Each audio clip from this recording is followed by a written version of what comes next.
Quando eu abri a porta e vi a casa vazia, pensei que tinha perdido tudo.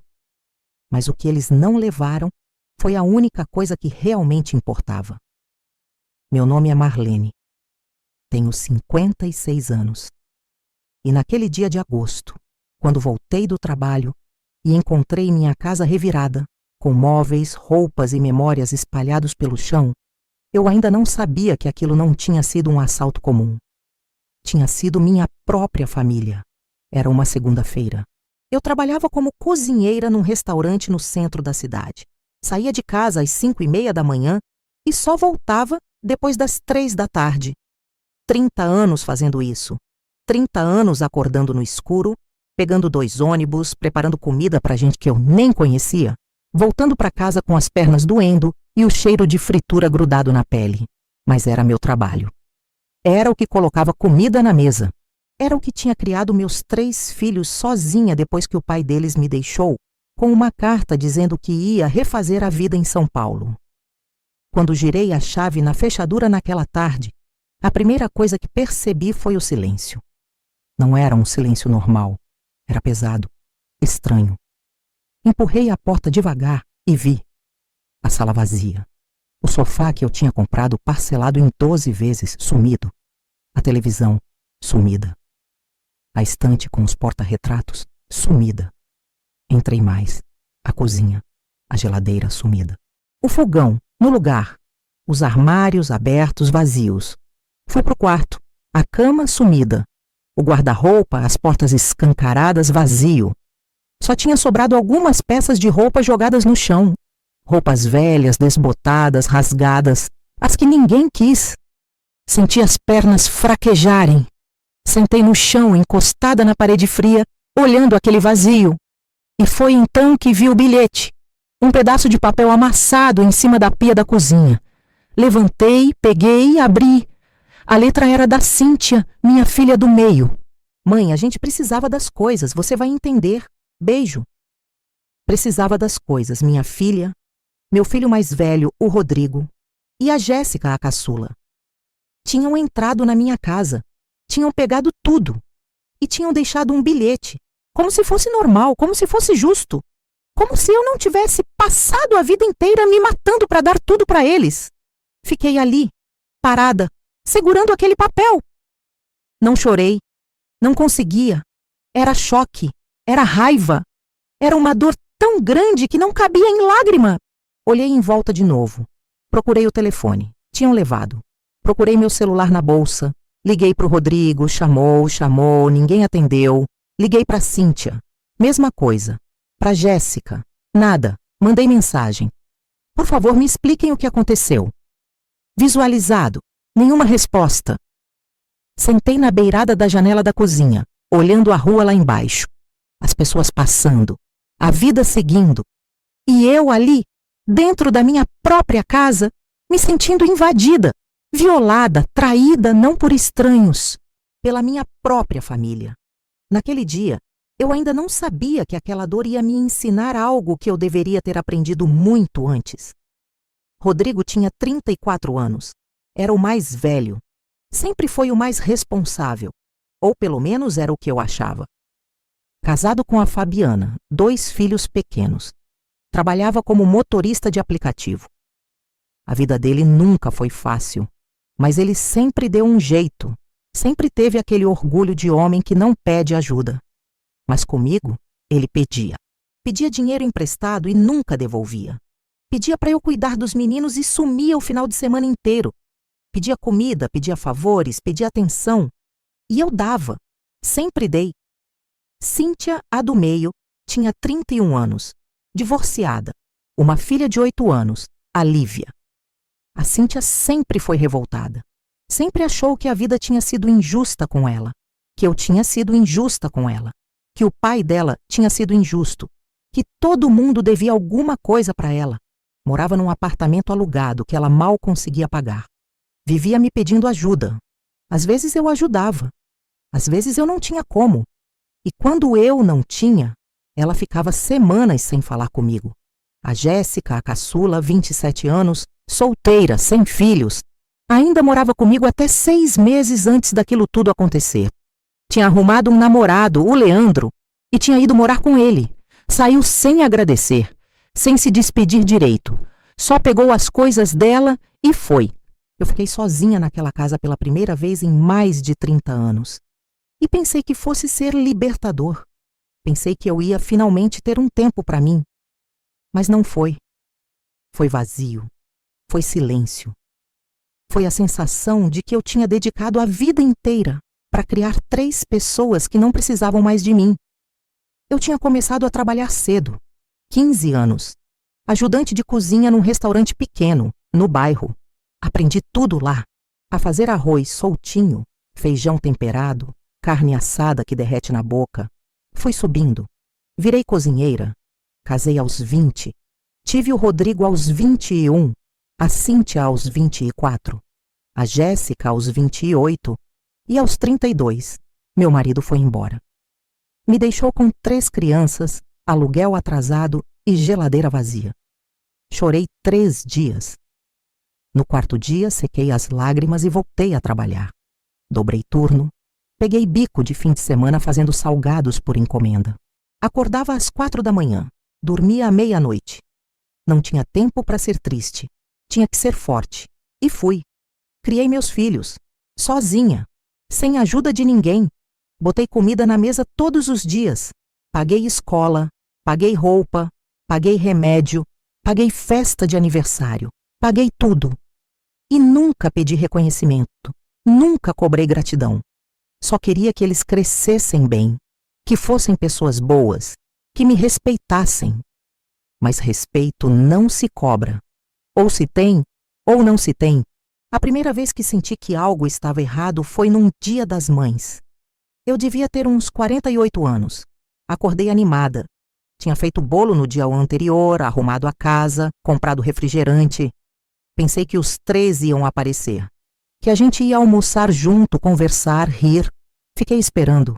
12h, 1h, 2h, 3h, nada. Mandei mensagem no grupo da família. Vocês vão vir? A Cíntia respondeu. Mãe, hoje não dá. A Lívia tá com febre. O Rodrigo.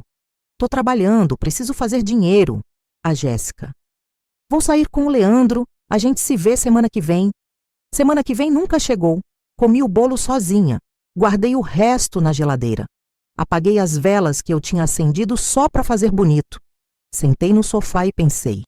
Eles estão ocupados. É normal. A vida é assim. Mas lá no fundo, bem lá no fundo, eu sabia que não era normal. Sabia que eu não era prioridade. Depois daquilo, outras coisas começaram a acontecer. Pequenas coisas, sutis. A Cíntia ligava só quando precisava de dinheiro. O Rodrigo aparecia só quando queria que eu cuidasse dos meninos. A Jéssica, que ainda morava comigo, mal falava comigo. Chegava tarde, trancava a porta do quarto, saía cedo.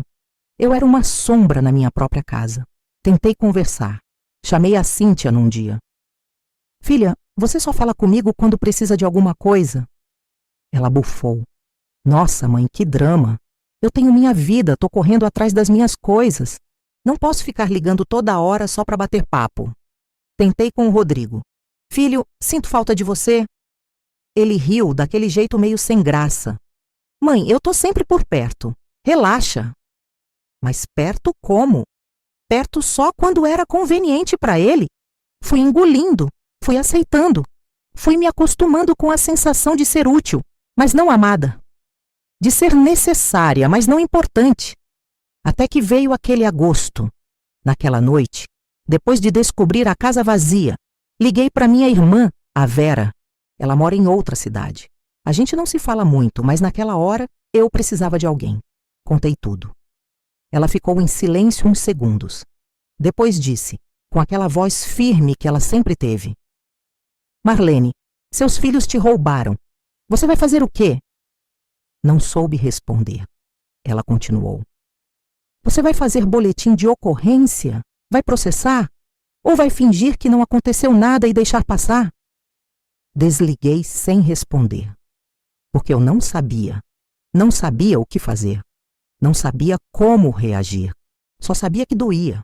Doía demais. Dormi no chão naquela noite, sem colchão, sem cobertor, só eu e o chão frio. E o silêncio, aquele silêncio que gritava. Nos dias seguintes, consegui falar com a Cíntia. Ela atendeu o telefone com aquela voz irritada. Oi, mãe. Respirei fundo. Cíntia, por que vocês fizeram isso? Ela suspirou. Mãe, a gente precisava. Eu tô devendo 3 meses de aluguel. O Rodrigo tá sem dinheiro para colocar gasolina no carro. A Jéssica ia ser despejada. A gente vendeu as coisas e dividiu o dinheiro. Era a única solução. Fiquei sem palavras. Solução? Vocês invadiram minha casa. Pegaram minhas coisas, sem me avisar, sem me perguntar. Ela riu. Um riso seco, sem humor. Avisar? Perguntar? Mãe, você ia dizer não. Você sempre diz não quando a gente pede dinheiro. A gente só pegou o que era nosso. O que era deles? Nosso? Como assim nosso? Ela suspirou de novo, como se estivesse explicando algo óbvio para uma criança burra. Você não vai viver para sempre, mãe. Essas coisas iam ser nossas de qualquer jeito. A gente só adiantou. Desliguei, sem gritar, sem chorar. Só desliguei. E naquele momento, algo dentro de mim quebrou. Não foi meu coração. Foi a ilusão. A ilusão de que meus filhos me amavam. De que tudo que eu tinha feito por eles tinha valido a pena. De que eu importava. Liguei para o Rodrigo. Ele foi mais educado, mais cauteloso. Mas a mensagem era a mesma. Mãe, a gente está numa situação difícil. Você entende, né? A gente sabia que você ia ajudar. Ajudar? Rodrigo, me ajudar seria me perguntar, me incluir, me respeitar. Vocês me roubaram. Ele ficou em silêncio. Depois disse, baixinho. Não foi roubo, mãe. Foi necessidade. E desligou. A Jéssica nem atendeu minhas ligações. Fiquei 1 semana dormindo no chão, comendo pão com café, tentando entender o que tinha acontecido. Como é que eu tinha chegado ali? Como é que eu tinha criado 3 pessoas capazes de fazer aquilo comigo? Onde foi que eu errei? Foi a dona Célia, minha vizinha, que me tirou daquele buraco. Ela bateu na minha porta num sábado de manhã, com uma marmita na mão. Marlene, eu sei que você está passando por uns problemas. Trouxe almoço. Abri a porta. Ela entrou, olhou a casa vazia, balançou a cabeça. Foram seus filhos, né? Assenti. Ela pôs a marmita na pia, me abraçou. E eu chorei. Pela primeira vez desde aquilo tudo, eu chorei. Chorei até não ter mais lágrimas. Depois que me acalmei, ela sentou no chão comigo, encostou na parede e disse: Você vai fazer o quê agora? Olhei para ela. Não sei. Ela assentiu. Então vou te dizer. Você vai se levantar. Vai comprar um colchão, vai comprar um fogão, vai comprar o básico e vai parar de viver em função desses ingratos. Ela tinha razão. Eu sabia que tinha. Mas era difícil. Difícil aceitar que meus filhos eram ingratos. Difícil aceitar que eu tinha dedicado minha vida inteira a pessoas que não me valorizavam. Difícil aceitar que eu precisava mudar. Precisava reagir. E foi o que eu fiz. Peguei meu salário do mês, comprei um colchão de solteiro, comprei um fogão usado, comprei alguns pratos, panelas, copos, o básico. Fui reconstruindo aos poucos, e a cada coisa que eu comprava, eu sentia que estava reconstruindo mais do que a casa. Estava reconstruindo a mim mesma. Bloqueei meus filhos no celular. Não queria falar com eles. Não queria ouvir desculpas. Não queria ouvir justificativas. Queria silêncio. Queria paz. Queria tempo para pensar, para sentir, para curar. 2 semanas depois, a Cíntia apareceu na porta, sem avisar. Bateu, insistiu. Abri. Ela entrou, olhou em volta. Mãe, você comprou coisas novas? Como? Não respondi. Ela continuou. Olha, eu vim aqui porque a Lívia está perguntando por você. Ela quer te ver. Respirei fundo. Diga para Lívia que a vovó está bem e que quando ela quiser me ver de verdade, não como desculpa para você vir pedir alguma coisa, Eu vou estar aqui. Ela arregalou os olhos. Como assim? Eu não estou pedindo nada. Olhei para ela, firme. Então por que você veio? Ela gaguejou. Eu vim ver como você tá. Agora você se importa? Ela desviou o olhar. Mãe, não seja assim. A gente errou, tá bom? A gente errou. Mas a gente é sua família. Balancei a cabeça. Família respeita, Cíntia. Família não invade. Família não rouba. E enquanto vocês não entenderem isso, eu não quero vocês por perto. Ela saiu batendo a porta. O Rodrigo tentou uma abordagem diferente. Me mandou mensagem. Eu tinha desbloqueado só para ver o que ele ia dizer. Mãe, desculpa. A gente exagerou, mas a gente está desesperado. Você não vai ajudar a gente? Eu li, reli e respondi. Rodrigo, eu passei a vida ajudando vocês. Agora eu preciso me ajudar. Boa sorte. Ele não respondeu. A Jéssica simplesmente sumiu. Não ligou, não mandou mensagem, não apareceu. Como se eu não existisse. E sabe o que eu descobri? Que dói muito. Mas dói mais viver sendo desrespeitada. Dói mais aceitar migalhas de afeto. Dói mais fingir que tá tudo bem quando não tá. Passei a investir em mim. Comprei roupas novas. Fui ao salão pela primeira vez em anos. Pintei o cabelo, fiz as unhas. Comecei a sair com a dona Célia aos domingos. A gente ia na feira, tomava café na padaria, conversava sobre a vida. Ela me apresentou outras amigas. A Neuza, a Teresa. Mulheres como eu. Mulheres que tinham passado por coisas parecidas. Que tinham sido desvalorizadas, esquecidas, maltratadas por pessoas que deveriam amá-las e que tinham escolhido recomeçar. Voltei a fazer meus salgados por encomenda nos finais de semana. Não porque precisava do dinheiro, mas porque gostava, porque me fazia bem, porque me lembrava de quem eu era antes de me perder sendo mãe. E aos poucos, a dor foi diminuindo. Não sumiu. Não sei se vai sumir um dia, mas diminuiu. Virou uma cicatriz, uma lembrança, uma lição. 3 meses depois daquele dia terrível, eu estava na cozinha preparando uma encomenda de 100 coxinhas quando o interfone tocou. Era o Rodrigo. Mãe, posso subir? Hesitei, mas deixei. Ele entrou, olhou a casa. Os móveis novos, a televisão pequena na sala, as cortinas que eu tinha costurado. Tá bonito aqui, mãe? Fiquei em silêncio. Ele sentou no sofá, sem pedir licença. Mãe, eu vim pedir desculpas. De verdade. A Fabiana me deu um esporro. Diz que eu fui um filho horrível, que eu te tratei como lixo. E ela tá certa.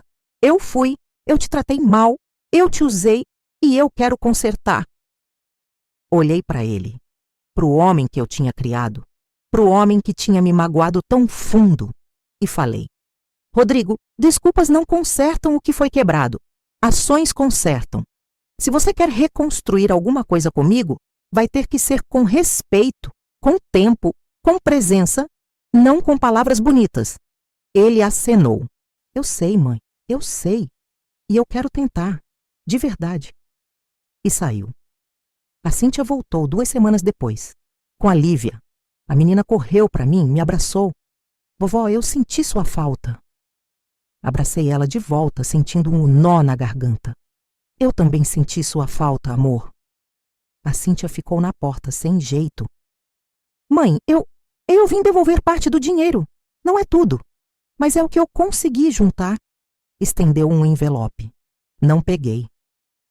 Fica com o dinheiro, Cíntia, paga suas contas. Mas saiba que dinheiro não conserta o que você fez. Só o tempo, o respeito e a mudança de atitude vão consertar. Ela engoliu seco. Assentiu. Eu vou tentar, mãe. Juro que vou. A Jéssica demorou mais. Apareceu num sábado à tarde, 6 meses depois de tudo. Sozinha. O Leandro tinha terminado com ela. Ela estava morando com uma amiga. Mãe, eu errei feio. E eu não tenho desculpa. Eu só quero te pedir perdão. Olhei para ela, para minha filha caçula, a que eu achava que era a mais frágil. mas que tinha sido tão dura comigo. Jéssica, perdão não se pede, perdão se conquista, com atitude, com mudança. Se você quer que eu te perdoe de verdade, me mostra com ações que você mudou. E sabe o que aconteceu? Eles mudaram. Não da noite para o dia. Não perfeitamente. Houve recaídas. Houve momentos em que voltaram aos velhos padrões. Mas quando isso acontecia, eu não deixava passar. Eu lembrava. Eu cobrava. Eu impunha limites. E eles, aos poucos, aprenderam a me respeitar. Hoje, 2 anos depois, meu relacionamento com meus filhos não é perfeito, mas é honesto, é respeitoso. Eles me visitam, ligam, perguntam como eu estou, trazem os netos, me convidam para almoçar. E quando vêm, não vêm de mãos vazias, não vêm pedindo, vêm dando atenção, dando carinho, dando respeito. Mas eu aprendi algo fundamental. Aprendi que eu não posso viver em função deles, que eu não posso me anular, que eu não posso aceitar desrespeito em nome do amor. Aprendi que ser mãe não é se apagar, não é desaparecer, não é aceitar qualquer coisa. Aprendi que dignidade não é egoísmo, que colocar limites não é falta de amor e que, às vezes, a maior prova de amor que podemos dar é ensinar as pessoas a nos valorizar. Aquele dia de agosto, quando achei que tinham levado tudo, eu descobri que a única coisa que realmente importava tinha ficado comigo. Minha dignidade, meu amor próprio, minha capacidade de recomeçar. E isso ninguém pode me tirar. Hoje tenho 58 anos. Ainda trabalho na cozinha do restaurante. Ainda faço meus salgados por encomenda. Ainda tenho minhas amigas, a Dona Célia, a Neuza, a Teresa. Ainda vejo meus filhos e meus netos. Mas agora, quando eu olho no espelho, eu vejo uma mulher inteira. Uma mulher que não precisa implorar para ser amada. Uma mulher que sabe o valor que tem. E que nunca mais vai aceitar menos do que merece. Se essa história tocou você, se você já passou por algo parecido, saiba que você não está sozinha. Que é possível recomeçar. Que é possível impor limites. Que é possível escolher a dignidade. Sempre. Comenta de que cidade você está assistindo. E se você quiser mais histórias assim, histórias de mulheres reais, de dores reais, de recomeços reais, se inscreve no canal e ativa o sininho. Porque a gente precisa falar sobre isso. A gente precisa ensinar umas às outras que a gente merece respeito. Sempre mereceu. E sempre vai merecer. Verificação de coerência. Quantidade de caracteres. Aproximadamente 19.800 caracteres, ajustando para 40.000 plus. Vou continuar a história para atingir o mínimo de 40.000 caracteres. Mas deixa eu te contar o que aconteceu depois daquele dia em que a Jéssica apareceu pedindo perdão. Porque a história não terminou ali. A vida nunca termina onde a gente acha que termina. Foi num mês de dezembro, quase 1 ano depois da casa vazia. Eu estava preparando a ceia de Natal, sozinha. Tinha decidido que ia fazer mesmo assim, para mim, porque eu merecia. Comprei um Chester pequeno, farofa, arroz, salada. Fiz rabanada, comprei um panetone. Arrumei a mesa com uma toalha bonita que eu tinha guardado há anos. Acendi velas, coloquei uma música baixinha. E estava ali, sentada à mesa, prestes a me servir, quando o interfone tocou. Era o Rodrigo, com a Fabiana e as crianças. Mãe, a gente pode entrar? Fiquei surpresa. Não estava esperando ninguém, mas deixei. Eles subiram, entraram. Os meninos correram para mim. Vovó! Vovó! Abracei eles, sentindo aquele calor de criança que a gente não esquece. A Fabiana estava com uma travessa nas mãos. Eu fiz farofa, dona Marlene, para a gente comer junto se a senhora deixar. Olhei para eles. Para o Rodrigo que estava ali, com aquele olhar meio sem jeito. Para a Fabiana que sempre foi mais distante. Para os meninos que estavam pulando de animação.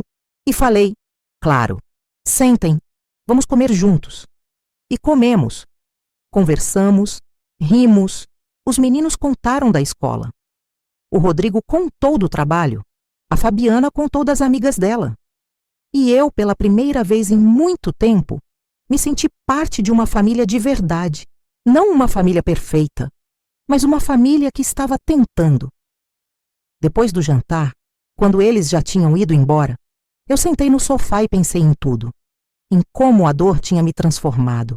Em como a traição tinha me ensinado a me valorizar. Em como o abandono tinha me feito descobrir que eu não precisava de ninguém para ser inteira.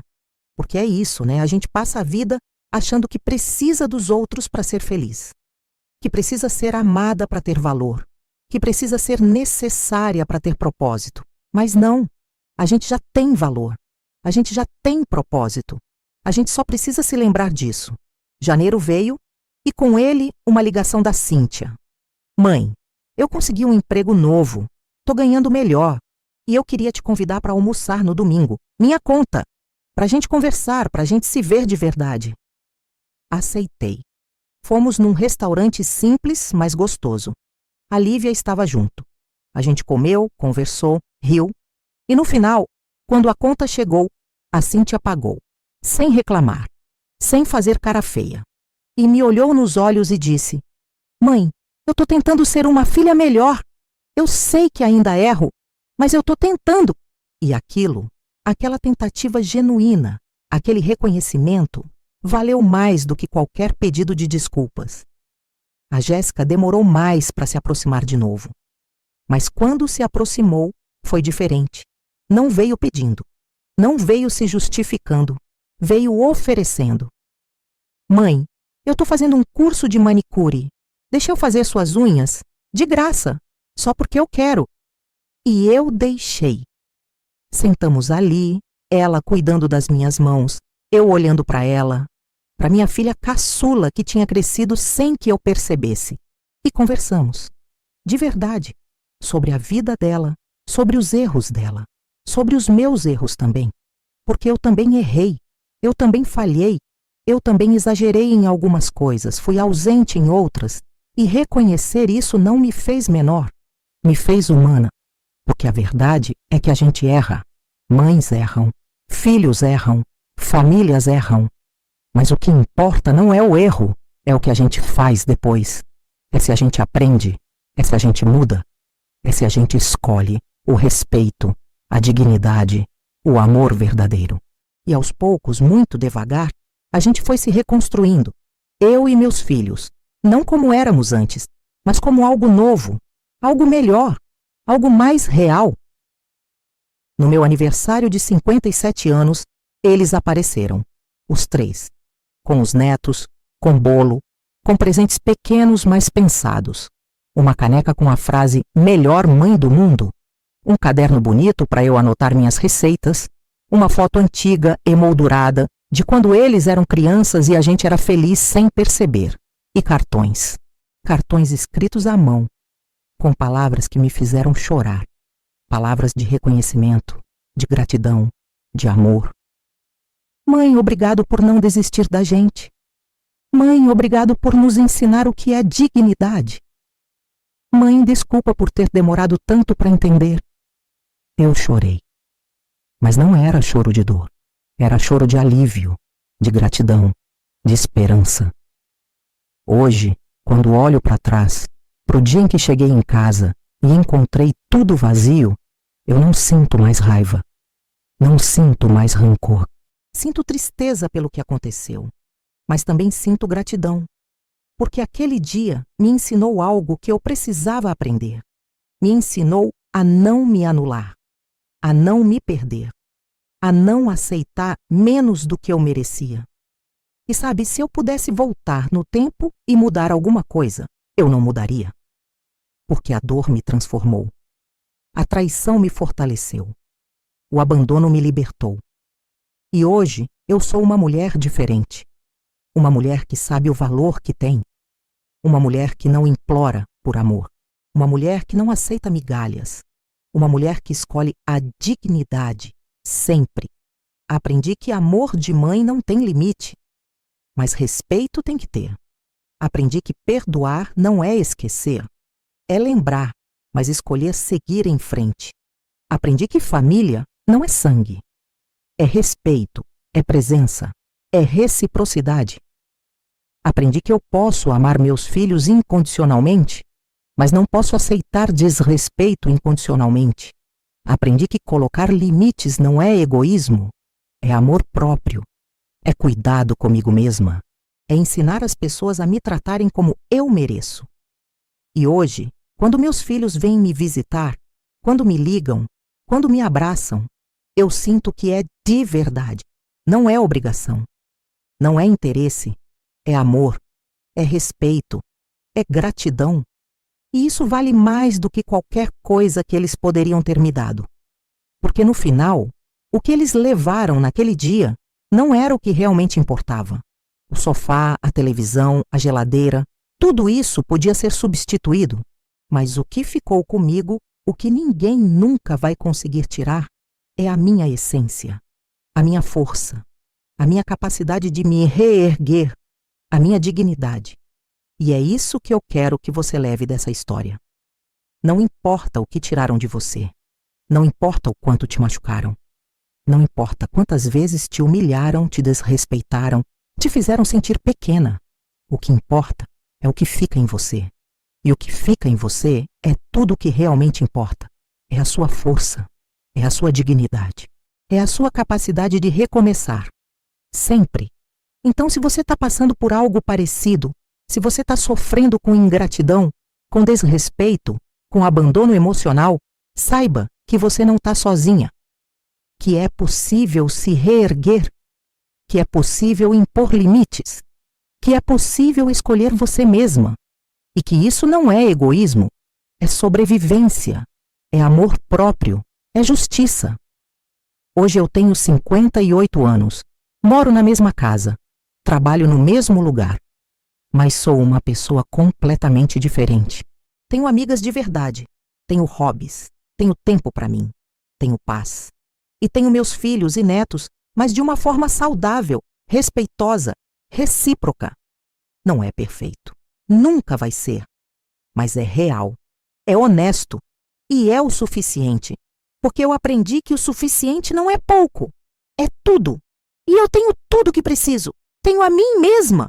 E isso, ninguém nunca mais vai tirar de mim. Se essa história te tocou, deixa o like, compartilha com alguém que precisa ouvir isso e comenta de que cidade você está assistindo. A gente precisa falar sobre isso. A gente precisa ensinar umas às outras que a gente merece respeito, que a gente merece dignidade, que a gente merece amor verdadeiro, não migalhas, não sobras, não desrespeito disfarçado de amor, mas amor de verdade. Respeito de verdade, presença de verdade. E se você não está recebendo isso, saiba que você pode escolher diferente. Você pode impor limites. Você pode se escolher.